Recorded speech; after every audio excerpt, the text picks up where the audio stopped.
రుషికొండపైన అత్యంత విలాసంగా నిర్మించిన భవనాన్ని మంత్రి రోజా ప్రారంభించారు. సీఎం క్యాంపు కార్యాలయానికి బాగుంటుందని రోజా తెలియజేశారు. మీడియాను అనుమతించలేదు. ఐ&పిఆర్ ప్రతినిధులు రోజా వీడియో రికార్డ్ చేసి రిలీజ్ చేశారు. భవనం దృశ్యాలు రిలీజ్ చేయలేదు.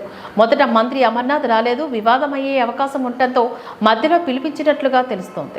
రుషికొండలో ఉన్న పాత హరిత రిసార్ట్ని ఈరోజు అంతర్జాతీయ స్థాయి సౌకర్యాలతో పునర్నిర్మించి ఈరోజు మరి గృహప్రవేశం చేయడం జరిగింది. నిజంగా చాలా సంతోషంగా ఉంది.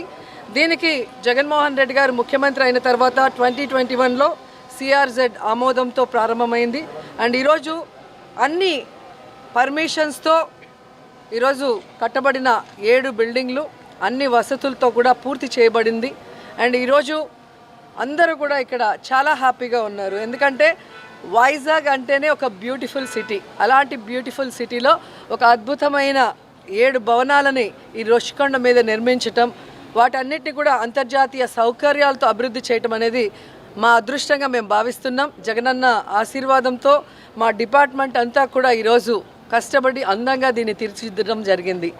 సో ఇక్కడికి యాక్చువల్గా హరిత రిసార్ట్ పాతబడిపోయింది కాబట్టి దాన్ని పునర్నిర్మాణించాలనే ఆలోచన మేము తీసుకొచ్చినప్పుడు సో ఇది భవిష్యత్తులో బెస్ట్ సిటీగా కాబోతుంది కాబట్టి దానికి సరిపోయే విధంగా అంతర్జాతీయ స్థాయిలో దీన్ని డెవలప్ చేయాలి అని చెప్పి సీఎం గారు చెప్పడం, దానికి అనుగుణంగా డిజైన్స్ కానీ వర్క్ కానీ మీరు చూస్తే మీకే అర్థమవుతుంది.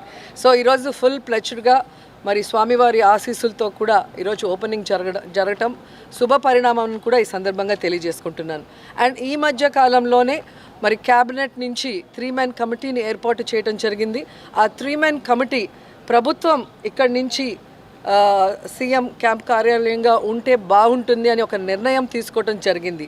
సో ఆ నిర్ణయాన్ని ఇప్పుడు జగన్మోహన్ రెడ్డి గారు ఆమోదిస్తే ఇక్కడి నుంచి ఈ కార్యాలయంలో వర్క్ స్టార్ట్ అవుతుంది. సో అందరం కూడా వెయిట్ చేస్తున్నాం ఒక మంచి మాట కోసం. సో జగన్ గారు ఓకే అంటే ప్రభుత్వ కార్యాలయంగా ఇక్కడి నుంచి వర్క్ స్టార్ట్ చేస్తాం, లేదంటే టూరిజం రిసార్ట్ కానీ దీన్ని కంటిన్యూ చేస్తాం.